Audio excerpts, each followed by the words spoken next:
Hoje nós temos textos, a princípio, quando a gente olha, podem até parecer não estar muito conectados entre si.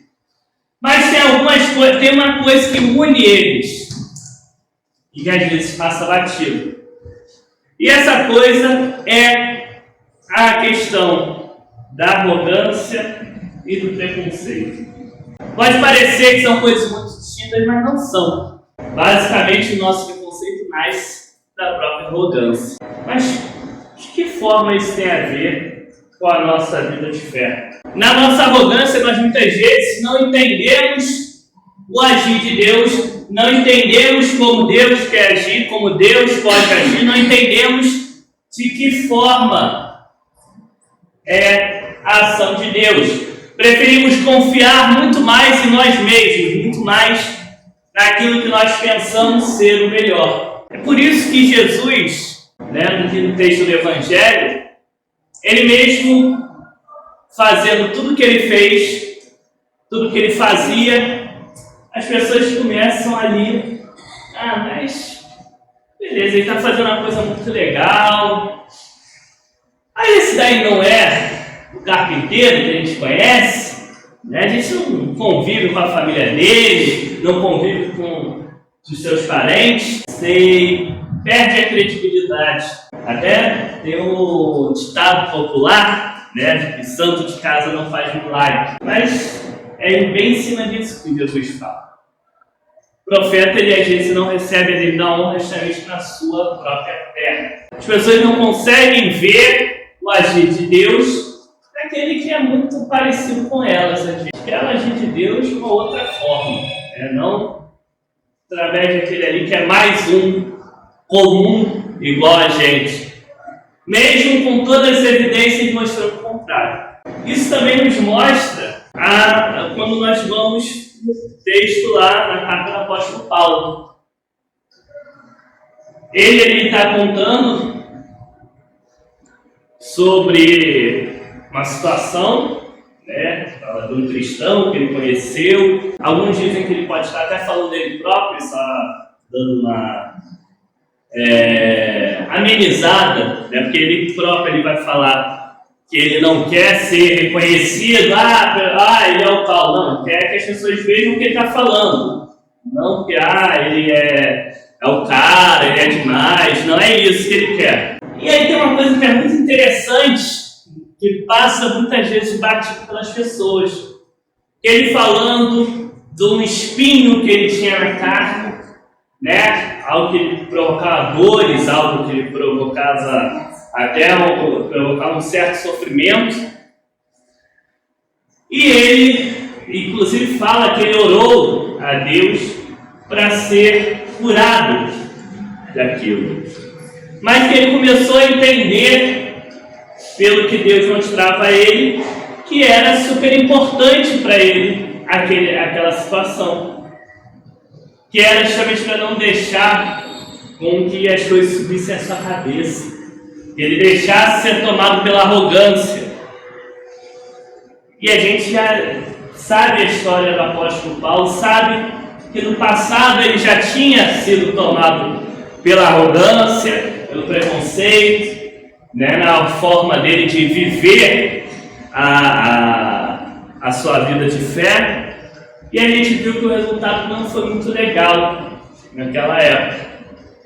Paulo havia sido um perseguidor da igreja, mesmo que por supostas boas intenções, ele era uma pessoa muito zelosa, muito estudiosa, tinha de alguma forma uma fé muito presente, mas a sua arrogância, o seu preconceito não deixava ele enxergar o agir de Deus naquela igreja ali nascente. E aí, mais à frente, ele vai reconhecer e vai perceber que era importante para ele não deixar novamente a arrogância tomar conta dele, agora de outra forma, agora como um apóstolo, como uma pessoa importante na igreja. Então, de alguma forma, agir de Deus, da forma que ele não gostava, ele fala que ele tinha orado para não ser assim, estava agindo nele de forma a impedir ele voltasse para esse caminho da arrogância e com isso criasse todos os problemas que ele já havia criado, já havia vivido. Entender o agir de Deus, entender que muitas vezes as pessoas não vão reconhecer como o agir de Deus se dá, inclusive nós mesmos, deve nos chamar a uma abertura de coração, uma abertura de mente, para poder reconhecer Deus agindo e reconhecer que Deus usa aquilo e aqueles que nós queremos, mas também aqueles que nós não queremos. Usa aquilo que nós também não queremos. Caminhos que Deus usa para nos mostrar a soberania de Deus vai muito além do que a gente imagina ser o melhor. E às vezes a gente se deixa levar pela arrogância, se deixa levar pelo preconceito. Nós não conseguimos reconhecer o agir de Deus, porque a gente não quer ver que Deus pode mostrar, usar e mostrar até uma pessoa que a gente não gosta, numa situação que a gente não gosta, pode estar nos mostrando algo. E aí às vezes a gente fecha o nosso coração, a gente fecha a nossa mente, e a gente sabe como isso é complicado. Lá no Antigo Testamento, quando o faraó não queria deixar o povo ir, é dito que ele fechou o seu coração, endureceu o seu coração. Porque ele não queria que as coisas acontecessem daquela forma. E nisso ele se tornou cego ao que estava acontecendo, se tornou cego ao agir de Deus e começou a fazer o contrário. E o resto a gente já sabe da história.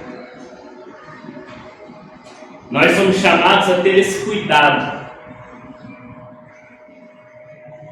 E aí, é interessante quando a gente ainda fala ainda do Antigo Testamento, no texto de hoje, lá do profeta Ezequiel, Deus está vendo a situação que o povo está, que está meio ruim, está numa situação meio esquisita. O povo se deixou levar por caminhos equivocados. Mas ainda assim, Ezequiel é chamado aí a anunciar. Dá para sentir que teve uma certa dúvida dele, se ia dar certo. Mas Deus fala que não. Ele tem que ir lá para saber que teve um profeta entre eles. Eles tiveram a opção. Mesmo que eles não ouvissem, mesmo que eles não quisessem ir, estava ali na frente deles. Pode ser que eles optassem por não reconhecer o agir de Deus, mas estava ali.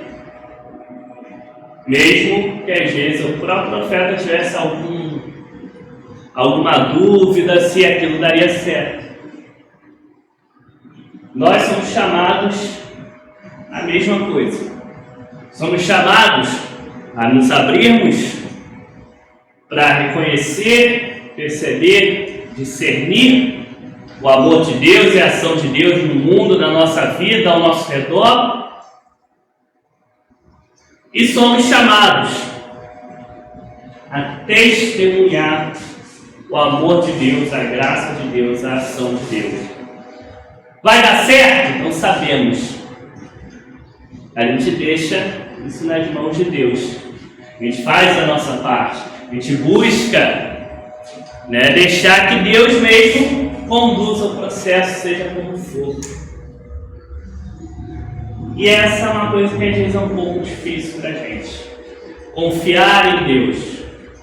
Confiar realmente no agir de Deus. Porque justamente esse agir não é como a gente espera. Não é como a gente quer às vezes. Mas com certeza é da melhor forma. Que nós ainda não conseguimos muitas vezes perceber. Que Deus possa deixar nossos corações abertos para discernir a sua presença, discernir a sua vontade, discernir a sua ação, e que possamos viver, testemunhar aquilo que Deus faz, aquilo que Deus é, aquilo que Deus quer nas nossas vidas, mesmo que muitas vezes não seja a forma que a gente mesmo espera, não seja a forma que a gente mesmo quer, mas que no final é o melhor de todos.